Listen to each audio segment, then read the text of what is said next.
Hey, med spa and aesthetics practice owners, I'm begging you today, stop wasting money on bad SEO.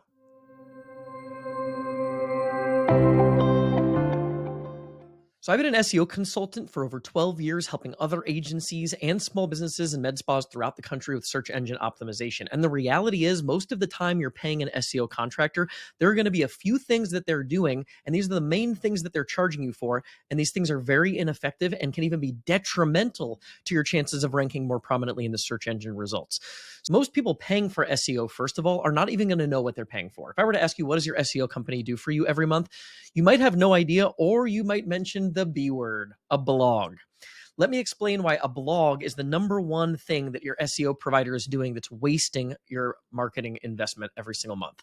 So blogging for SEO became really popular with the inbound marketing movement when HubSpot kind of first came onto the scene. So HubSpot's now a marketing software platform, but the owners wrote a book called Inbound Marketing. And it was based on this idea that creating content, blogging, would be a good way to attract your customers who are doing research about topics related to your business. And agencies fell in love with this model because it allowed them to bill for services instead of money going toward ad spend. Like, hey, don't spend money on ads, pay us and we'll do this blogging inbound marketing for you. Here's why that strategy is completely misguided for small and local businesses. So for us as an agency that serves clients all over the country, this concept makes a lot of sense. I can create content like, hey, here's my Google Ads guide for med spas. And some of you will stumble across that guide, call me, schedule calls, and become clients. For local businesses, it doesn't really work that way. So you're spinning your wheels. When you're creating a blog as a local business, you're not probably creating content that's unique enough to rank. So if your blogging provider is writing things like the top 10 Botox benefits for men, there are probably hundreds of other sites that have written that same content that are more authoritative than yours. So you're very unlikely to rank. That's issue number one.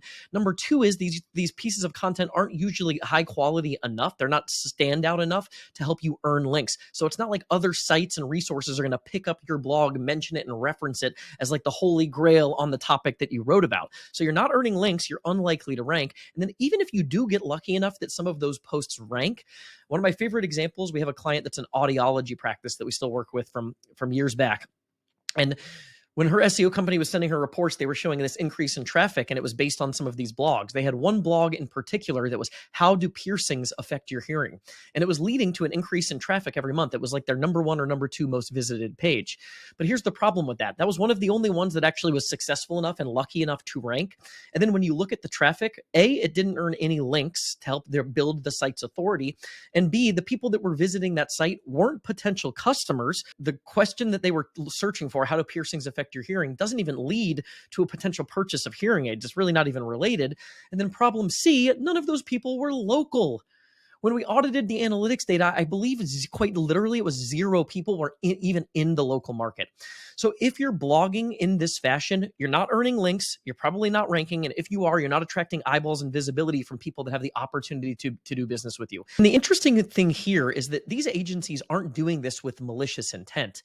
It's ambiguity from Google that's leading to these bad decisions and for this thing to happen at scale. So for the longest time, it's kind of just been a tried and true thing that people accept the idea that blogging is a necessity for SEO. And I think it comes with this perception or this idea that, hey, if we keep talking about these things and we're a topical, Google sees us as a topical expert because we blog about these things, then it's going to help our search rankings. Not how it works in reality. And when you do that, you can actually create issues that have a negative impact on your search rankings, issues we call keyword cannibalization. So I've got a great example we have from a client where they had paid an SEO company to blog. I just talked to someone a couple of weeks ago that had the same exact issue we were able to identify. But they were blogging about her cool sculpting service. And they had about 5 different pages on her website about cool sculpting because they had a couple different blogs, an FAQ, a benefit page, and then it was the primary service page for cool sculpting in her city. But all of these pages were optimized, meaning they had titles and headings that referenced the city that they serve and cool sculpting. And she ranked number 30 at the time for cool sculpting in her city. We said, hey, I think this is an issue we call keyword cannibalization, where you've got multiple pages competing for the same search query, and Google doesn't really know which one they should be ranking. It's kind of one of the flaws of Google's system is this idea that they can't figure out what page should be ranking. But it also makes sense from a user perspective. If I've got something to say about cool sculpting, I should say it on that page. I want to give someone every piece of information they need. So we were able to identify that issue, which her other SEO company hadn't for years, combine all the content and set up redirects. And I'll put the chart on the screen. We went from number 30 up to page one within like 30 or 60 days after we made those changes. So if you're doing some of those things for with your SEO provider, I implore you to stop that bad investment right now, to explore other options, put money in other places. The other thing here is SEO is generally the third thing we prioritize. And this is coming from someone who started the business. When we started as an agency in 2012, we were an SEO only provider. Now it's the third thing we implement in terms of a priority list for our clients. We want to get really good at Facebook and Instagram ads, managing lead automations and follow-ups, implementing Google ads, and then we can really start worrying about SEO. You can work in reviews in the meantime, but those other things we really don't want to spend a lot of time and energy on first and out of the gate. SEO is like going to the gym. If you don't go to the gym today, you're not, and you still don't make a habit out of going to the gym, you're going to be in no better place a year from now, but you're not going to notice a dramatic result in a week or 3 weeks or even a couple months. Really, it's the long, slow grind in many instances on the SEO side. So you might also hear, in addition to blogging, you might also hear your SEO provider mention things like citations.